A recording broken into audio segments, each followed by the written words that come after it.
ఆశా వర్కర్ల సమస్యలు పరిష్కరించాలని డిమాండ్ చేస్తూ మహబూబ్ నగర్ జిల్లా కలెక్టర్ కార్యాలయం ఎదుట తెలంగాణ ఆశా వర్కర్స్ యూనియన్ ఆధ్వర్యంలో ధర్నా చేపట్టారు. 48 గంటల ధర్నా కార్యక్రమానికి సిఐటియు కార్మిక సంఘాలు మద్దతు తెలిపాయి. రాష్ట్ర వ్యాప్తంగా పనిచేస్తున్న ఆశా వర్కర్లకు ప్రభుత్వం చెల్లిస్తున్న జీతభత్యాలు సరిపోవడం లేదన్నారు.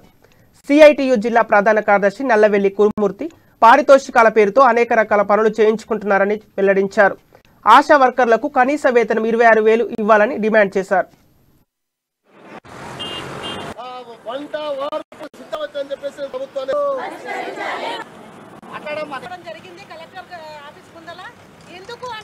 నల్లవెల్లి కురుమూర్తి సిఐటి జిల్లా ప్రధాన కార్యదర్శి మహబూబ్నగర్ జిల్లా. ఈరోజు రాష్ట్ర వ్యాప్తంగా తెలంగాణ రాష్ట్రం మొత్తంగా 48 గంటల వంట వార్పు కార్యక్రమాన్ని తెలంగాణ ఆశా వర్కర్స్ యూనియన్ చేపట్టింది.